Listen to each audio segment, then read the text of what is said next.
Hello everyone, my name is Rosho77. I bet you're wondering, who the heck is this person? Come on, another Destiny YouTuber wannabe. And well, the answer to that is yes. My channel is new, but I have a good idea about what I would like to discuss within my videos. I love gaming and I love talking about changes in gaming world. I played Destiny 1 off and on, but I really got hooked after the Taken King. Now, I've been playing Destiny 2 since day one and have been kind of stuck through with this game through the ups and downs that it definitely has had since launch. Although Destiny 2 will be the main game that I'll be covering currently, this doesn't mean it will be the only game that I discuss. I'm hoping to add podcast style videos with me and a couple of my buddies to discuss the gaming world, the changes that we are seeing, and kind of what we'd like to see in the future. And I also plan on covering other games within the looter shooter genre. Games like Borderlands 3 are other areas that I'm looking forward to discuss in the near future. If you're looking for more content from me, please feel free to drop by my Twitch channel at twitch.tv/Rosho77. I'm working on setting up a Twitter account specifically for gaming here soon, and I will let all of you know when that goes live. This account will be designated more towards when I'm going live, the videos that I'll be posting, and kind of questions for you about videos you'd like to see on my channel in the future. But today, we are here to discuss the Revelry. The Revelry Destiny 2 Spring event has been going on for the past week. In this video, I plan on covering whether I think this event was a success and what I would like to see from future content updates. First off, do I think it was successful? And the short answer is yeah. This event brought back a lot of what I really enjoyed about the Haunted Forest during the past Halloween event, and the Infinite Forest is an underutilized space in my opinion, and I love Bungie's doing more with it. For those that don't necessarily know, the revised Verdant Forest has infinite branches where killing enemies gives you back time, and running out of time or a team wipe will then trigger a boss phase where you have to try and kill 5 bosses.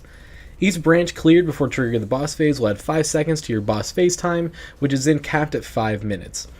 Killing a boss allows for a chest to spawn, where killing all 5 bosses allows all 5 chests to spawn.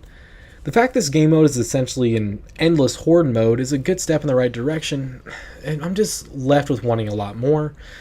There's no real incentive for going past level 60 as your time is capped at 5 minutes, and unless you're just wanting to farm engrams or essence, there's not much real incentive to go past that. And as long as you have a good team to clear bosses, then you barely need to go past branches 10 to 15 as long as you have good supers with your friends, good communications, using Empowering Rift and Well of Radiance and that sort of super.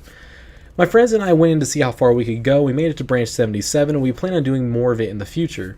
We had an absolute blast running through the forest as we were just chaining super after super. Me using Orpheus Drake Tether, my buddy using Blade Barrage Hunter, and another one using Nova Bomb. When just chaining all of those supers together was just a fun experience, and we were just constantly just blowing through all these enemies. However, it doesn't get any harder. That's one thing that I did enjoy about the Haunted Forest, is that it added modifiers, it added new incentives to go deeper and deeper. You got better loot and better enemies to fight, and so that was something that was super fun and exciting for me, whereas this is just an endless horde mode where you're just fighting enemy after enemy, and there is no real incentive after a certain point. The incorporation of enemies having a chance to explode in orbs after precision hit kill, which will essentially refill an empty super bar, has really been an amazing addition. I really feel like this incorporation of this has just allowed the power fantasy of Destiny 2 to come back, which has really been lacking lately since, honestly, launch. Another change this event has brought is the idea of tonics. The tonic is a special drink that allows you to choose between a melee, grenade, or class ability to essentially have no cooldown for an hour.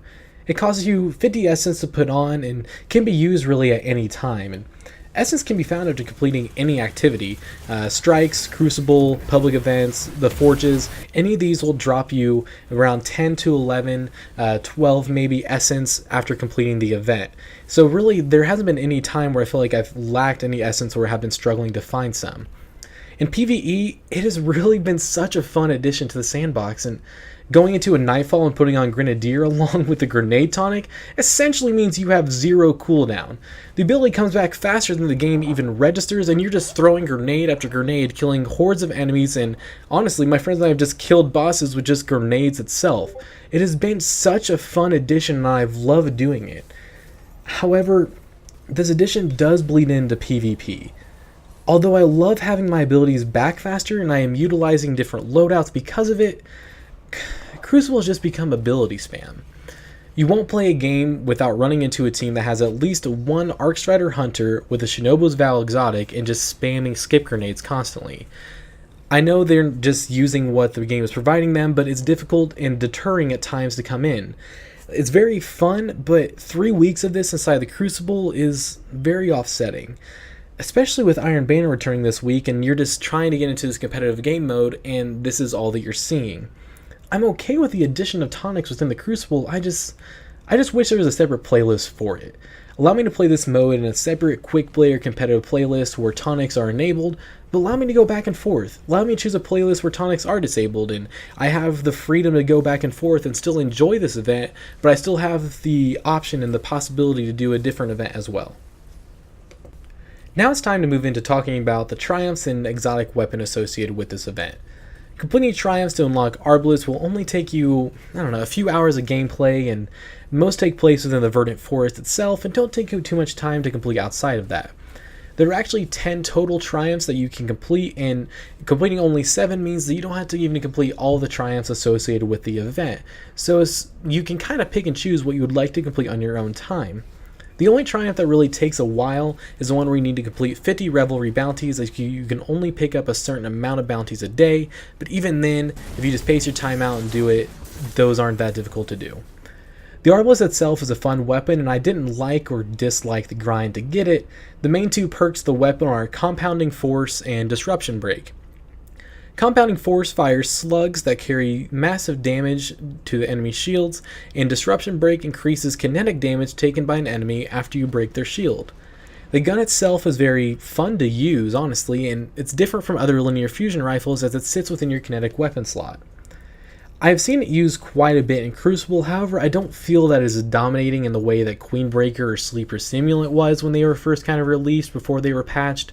The aim assist isn't necessarily there for long-range targets and even short-range targets in that matter, and there haven't really been any instances where I felt that I was unfairly killed by this weapon.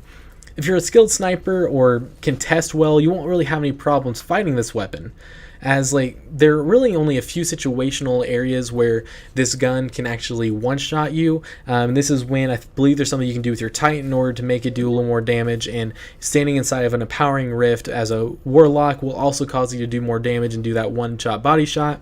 However, these are very situational cases, and it'll cause the opponent to be standing still in a lane or something like that where it causes them to be a large target to all the enemies on your team. So it's really not something that I've seen very prevalent within this area.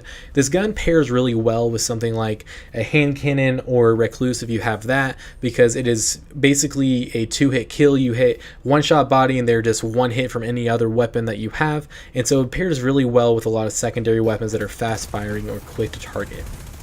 In PvE, it is a lot of fun to use. Breaking tough enemy shields will be good in Nightfalls, but it doesn't necessarily work as well with the match game perk as much as I would have liked, as that is very strict to using the matching element, but it does get the shields down a little bit, but just you're wasting a lot of ammo to do so. If you do happen to get that very last hit on a shield, it does cause a lot of damage in just regular match play, so if you're able to coordinate very well with your team, breaking the Centurion's shield and saying this stuff out loud will allow the rest of your team to kind of focus kinetic damage on that target. But like I said, this weapon is pretty situational and the damage is good and the weapon is fun to use. And if you are able to utilize Linear Fusion Rifle Scavenger and Linear Fusion Rifle Reserves, this will allow you to utilize the most out of this weapon. Another interesting part of this Revelry event is trading in 75 Essence for Planet Materials, a chance for a Legendary drop, and a chance for an Enhancement Core. Now these packages can be found inside of Eva's store, and people have had a lot of feelings recently about how Enhancement Core has been used for crafting and fusion, but I don't really have anything different to say that other people have already said in other videos out there, and so unless you're wanting to hear my direct thoughts or opinions about this, I won't be really posting a video in the future. Now, I enjoy the Dawning's version of this idea a lot more. It took fewer resources to make the cookies, and I felt the reward was greater.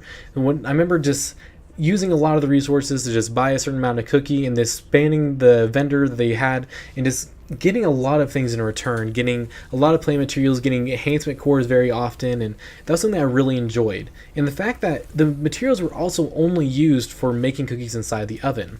You use essence for multiple things inside the Revelry, and You need 300 to acquire the Arbalist after completing the 7 triumphs. You need 50 to choose a tonic every time, and you need 75 to pick up one singular package. So having multiple avenues to use Essence makes it hard to choose what you should use Essence for. Now, I know this is probably what Bungie's kind of wanting for this type of event, to kind of choose, okay, you can either use this for your abilities or you can either use this for your packages. It's just difficult and doesn't seem as good of a reward in the current state that it's in.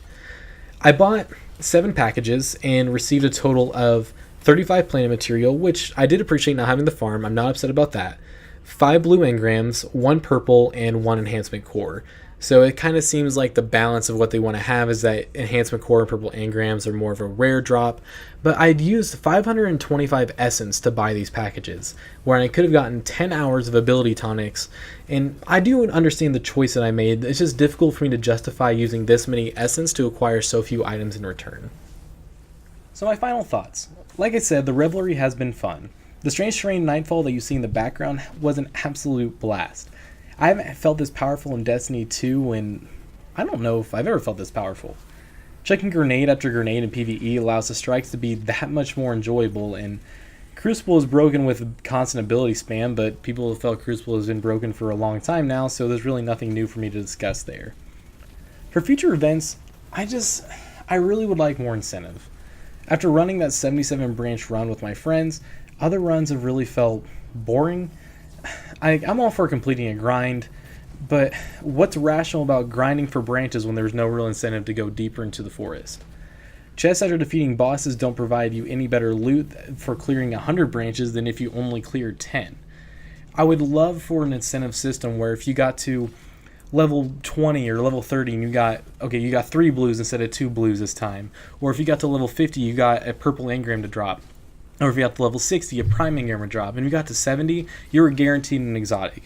These incentives I would chase for and do these things the entire time, and getting these powerful drops would mean very powerful gear for you to help level up your Guardian. And so that's something that would be really good for me to see. And now that I unlocked the Arbalist, there really is no incentive to complete the triumphs outside of receiving an emblem. And many of these triumphs are kind of bugged anyways, and you can't even be completed in the list of activities. I believe Crucible is a little bit messed up. Gambit, I don't think you can get orbs to generate anymore. Raids broke the game, and people were kicked out of raids because too many orbs were being generated in one section. So there are a lot of these areas you have difficulty trying to get these triumphs completed. And I don't know, I truly miss activities like Prison of Elders in Destiny 1. I think if Destiny had some sort of horde mode, like Gears of War, it would really change the game. The mission on Mercury, bugging the system, that is a really good starting point for defending a point. All these hides, you're defending wave after wave to coming into a central point that they're trying to take back over. That's a great starting point for horde missions. I remember telling my brother how much fun that mission was, and it was difficult for me to go into a heroic version of that on my own. But when he joined in with me, it was an easy strike, and he was just looking at me and was like, how was this any harder, or why was this any better? And so just making it scale up or those types of things would be a great step in the right direction for those types of modes. That's all that I have for this video. Thank you all so much for watching. I plan on having a video, like an About Me video here soon, to showcase the social media that I'm on and allow me to have more detailed description of what this channel will look like. Till next time, I'll see you all in the next video.